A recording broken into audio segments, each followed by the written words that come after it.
সাথে হাতে ইউসুফ নবীর বড় ভাই ইউসুফ নবী আলাইহিস সালামের হাত ওখানা ধরে বাবা কোলে তুলে নিলাও। হযরত ইউসুফ নবীকে বাপজি তুলে নিয়ে তারা চুমা খেতে শুরু করে দিল, তারা মহব্বত করতে দেখাতে লাগলো। আর রাস্তা দিয়ে বাপজি হাঁটতে শুরু করলাও। ইউসুফের বাপজি আপনার দ্বিতীয় ভাইটা সুমন বলে ভাইটা বড় ভাইয়ের কাছ থেকে বাপজি মহব্বতে বাপজি কেড়ে নিলাও। উনিও চুমা দিতে লাগলেন। 3 নাম্বার ভাইটা উনিও নিয়ে নিলেন। আর মহব্বত করতে করতে বাপজি তারা নিয়ে যাচ্ছে।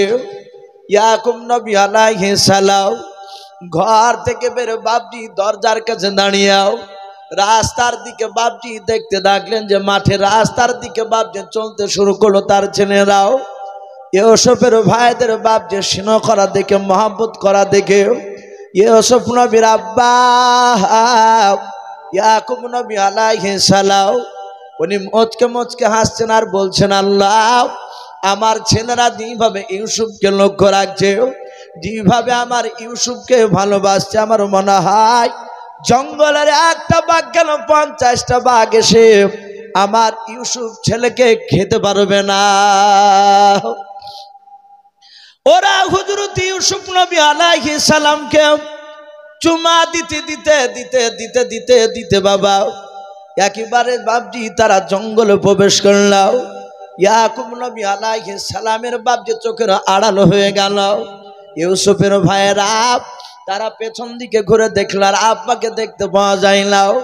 সেই সময় হযরত ইউসুফ নবী বাপজি সুমন বুলাজি ভাইটা, যে ভাইটা প্রথমে ইউসুফের স্বপ্নের কথা বাপজি শুনে নিয়েছিল, ওই ভাইটা জঙ্গলে মাঠের ভিতরে নিয়ে গিয়াও কাঁধে করে বাপজি যখন ধরে নিয়ে বসেছিল, ইউসুফ নবীর পা দোখানা ধরে বললাও, ওরে ইউসুফ ভাই তোকে আমরা ছল বল কৌশল নিয়ে এসেছি হত্যা করার জন্য। হযরত ইউসুফ নবী বলেন, ভাই হত্যা কেন আমাকে করবা? সাথে বলেছিল, ভাই রে তুমি স্বপ্ন দেখেছ তুমি নাকি উচ্চ সম্মানের অধিকারী হবা, আল্লাহ নাকি তোমাকে করবে। আমাদের এতগুলো ভাইয়ের মধ্যে সেই সম্মান জায়গায় আমরা পাবো না, তাই তোমাকে হতে দেব না। ওরে ভাই আমরা ছল বল কৌশলে তোমাকে মাঠে নিয়ে এসেছি, আমরা হত্যা করে ফেলব। ইউসুফ নবী আলাইহিস সালাম সুমনের হাত ওখানা ধরে বলেছিল, ভাই আমাকে তোমরা ফেলো না, মেরো না, হত্যা করো নাও। কিন্তু বাবা শুনলো নাও। ইউসুফের বাপজি সুমন বলে ভাইটা ইউসুফের পা দোকানা ধরে মাটির দিকে বাপজি টান মেরে ছুঁড়ে ফেলে দিলাও। ইউসুফ নবী আলাইহিস সালাম নোরানি বদনখানা মাটি থেকে বাপজি দাঁড়াস করে পড়ে গেল। ইউসুফ নবী চিৎকার করে কেঁদে বলেছিল, আল্লাহ। হযরত ইউসুফ নবী বাপজি তাড়াতাড়ি বাপজি উঠতে গিয়ে কষ্ট হলাও। ইউসুফ নবী মুখে হাত দিয়ে দেখেন বাবা মুখ দিয়ে বাপজি রক্ত বেরোচ্ছে। ইউসুফ নবী আলাইহিস সালামের কপাল ফেটে গিয়েছে, হাতে লেগেছে বাবা। ইউসুফ নবী আলাইহিস সালাম দেখলেন তার ভাইয়েরাও ইউসুফ নবীকে বাপজি মাটিতে ছুঁড়ে ফেলে দিয়াও। তারা বাপজি কেউ দাঁড়ালো না, সোজা তারা বাড়ির দিকে না গিয়ে তারা গভীর আরো বাপজি জঙ্গলে তারা দৌড়ে গিয়ে প্রবেশ করলাম। ইউসুফ নবী আলাইহিস সালাম কান্না করিতে করিতে ডাক দিয়ে বলেছিল, আমার ভাইয়েরাও তোমরা আমাকে মাটিতে ছুঁড়ে ফেলে দেওয়ার পর কেন তোমরা জঙ্গলের দিকে দৌড়ে চলে যাচ্ছ? মালাও এই ভাই তোমরা দাঁড়াও, আমি তোমাদের সাথে দৌড়ে যেতে পারবো না, কারণ তোমরা আমাকে মাটিতে ছুঁড়ে ফেলে দিয়েছ, আমার শরীরে ব্যথা শুরু হয়ে গিয়েছে। ভাই দাঁড়াও। কিন্তু ভাইয়ারা কেউ দাঁড়ালো না। বেশ কিছুক্ষণ পর বাবা তাফসীরে মারফুল কোরআনে পাওয়া যায় ইউসুফ নবী আলাইহিস সালামের বাপজি 10টা ভাই গভীর জঙ্গল থেকে কিছুক্ষণ পর তারা বাপজি কাটাওয়ালা ডাল তারা ভেঙে নিয়ে আসলো। 10টা ভাইয়ের হাতে বাপজি কাটাওয়ালা ডাল ছিল। তারা 10 ভাই ইউসুফ নবী আলাইহিস সালামকে বাপজি গোল করে ঘেরাও করে নিয়ে দাঁড়িয়ে গেল। এ অসফ নবী বলেছিল আমার ভাইয়েরাও তোমরা আমাকে টান মেরে জমিনে ছড়ে ফেলে দিলাও, তারপরে আবার কাটালা ডাল নিয়ে কেন আমার দিকে অমন করে মোটা মোটা চোখ করে কেন তাকা জমালাও?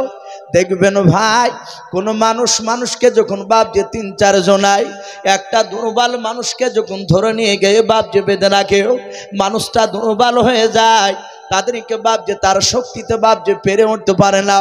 ওই মানুষটাকে যারা জবাই করতে যায় বাবা, জবাই করার আগে বাপ যে তাদের মস্তিষ্ক বাপ যে আলাদা হয়ে যায়, চোখগুলো বাপ যে মোটা মোটা হয়ে যায়।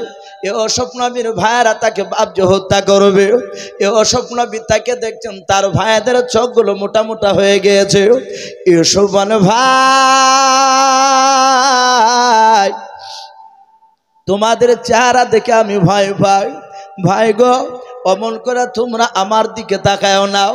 তাফসীরে পাওয়া যায় ইউসুফ নবীর বাপ যে আপনার ওই যে আপনার বাদী বলে যে বাপ যার একটা মা ছিল, ইয়াকুব নবীর আর একটা বাদীর যে 4টা সন্তান ছিল, তারা তাড়াতাড়ি বাবা ইউসুফের বাপ যে জামাটাকে খুলে ফেললাও। খুলে ফেলার পর ইউসুফ নবী আলাইহিস সালামের শরীরে বাপ যে তারা 4 ভাই প্রথমে কাটাওয়ালা ডাল নিয়ে মারতে শুরু করলাও। হযরত ইউসুফের শরীরে যখন বাপ যে মুখের উপরে কাটাওয়ালা ডাল বাপজি সপা করে যখন মেরে দিলাও, কাটাগুলো ভুকে গেল। ইউসুফ নবী কাদার বলে, ওগো আমার ভাই, আমি আর মার সহ্য করতে পারি না। তারা বাপজি মারতে সবাই শুরু করলো, কিন্তু বড় ভাই এহুদ বলে নাম, আর যদি মনে করেন রুবেনটা বড় ভাই, ওই বড় ভাইটাও হযরত ইউসুফ নবী দেখলেন বাবা উনি কাটাওয়ালা ডাল নিয়ে দাঁড়িয়ে আছে, উনি তো মারেন না। 9টা ভাই বাপ যে কাটাওয়ালা ডাল দিয়ে মারতে লাগলো। ইউসুফ মাটিতে বাপ যে লুটালুটি করে।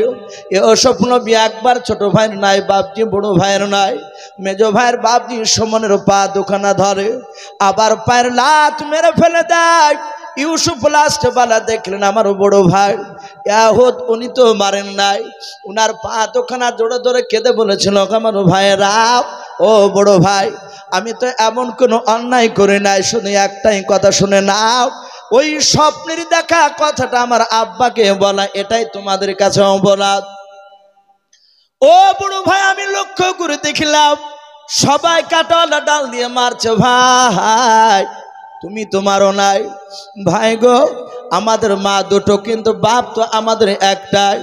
ভাই আমি আর সহ্য করতে পারি নাই। ভাই গো, তোমার ভাইদেরকে একটু বারণ করো, আমার কথা ওরা শোনো নাই, তুমি একটু বারণ করলে মনে হয় তোমার কথা শুনবে। ইউসুফ নবী আলাইহিস সালামের বড় ভাই বাপজি উনি মনে মনে চিন্তা করলেন, মাওলাও ইউসুফ ভাই কোনো অন্যায় করে নাই, শুধু স্বপ্নের কথাটা বলার কারণে আমরা মারা জন্য আমরা চক্রান্ত যার বিছিয়েছি। বড় ভাই চিন্তা করলো, মাওলাও যদি আমরা ইউসুফকে কাটাওয়ালা ডাল দিয়ে যদি মারতে মারতে যদি হত্যা করে নিই, তাহলে আমরা সবাই হত্যাকারী হয়ে যাব। ইয়াহুদ চিন্তা করলেন, এটা তো চোরও বললা।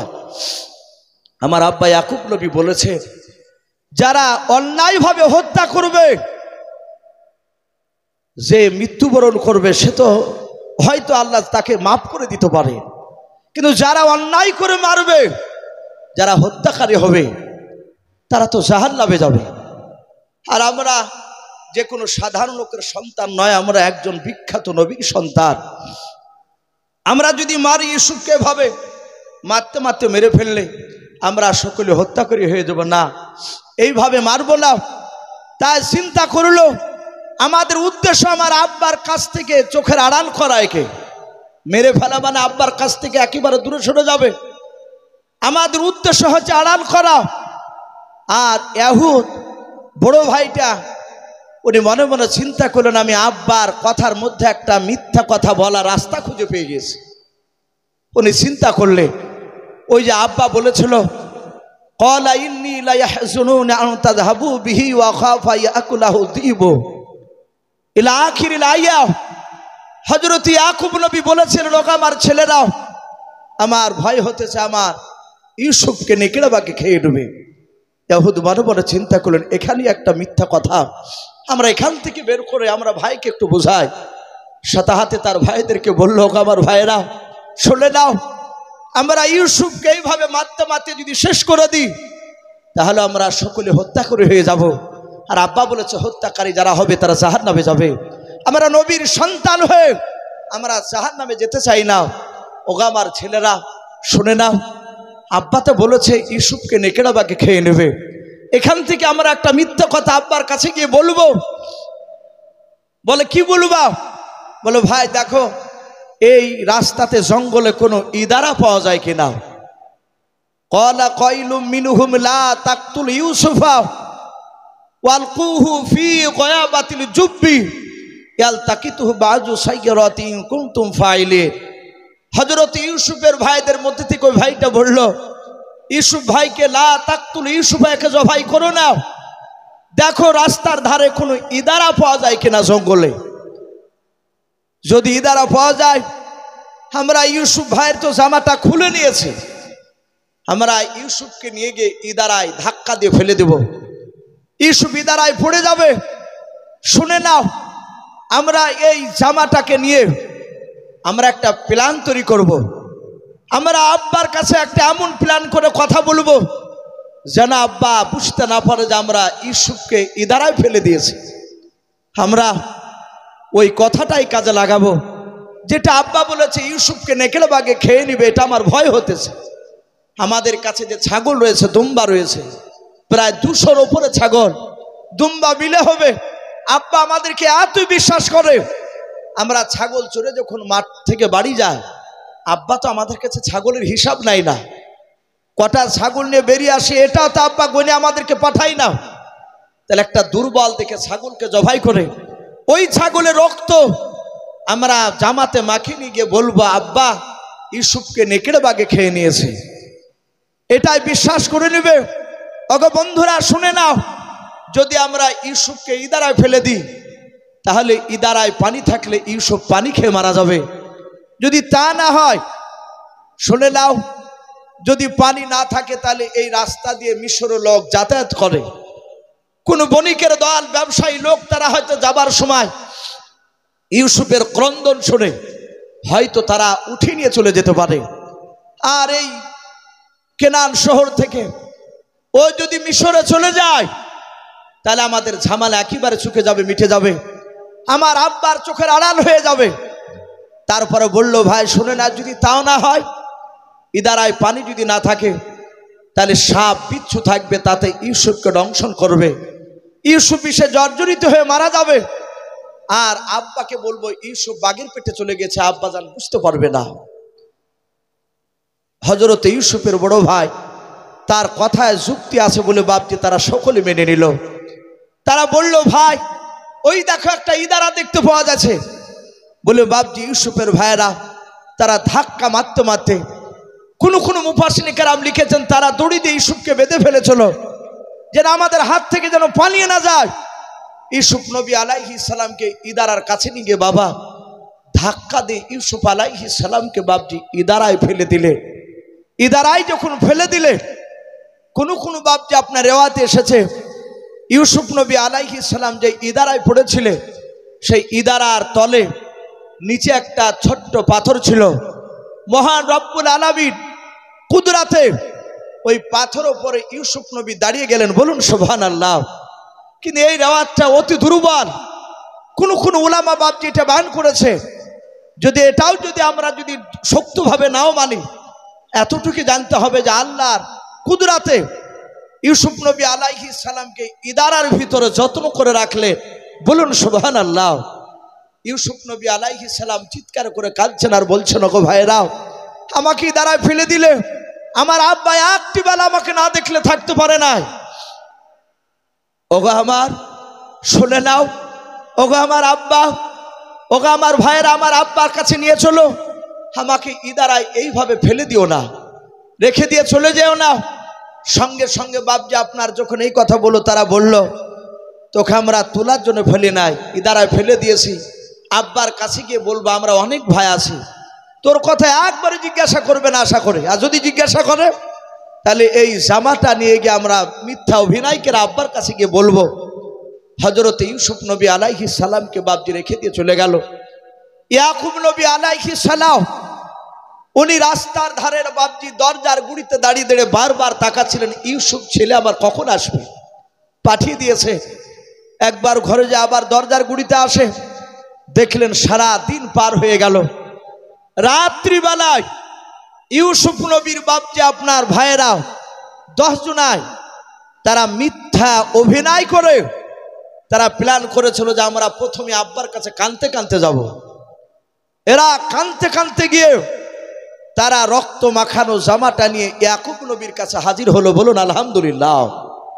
বাপজি আমার সোনা লালেরা, কাদর সব কাঁদন বাপজি সত্য হয় না।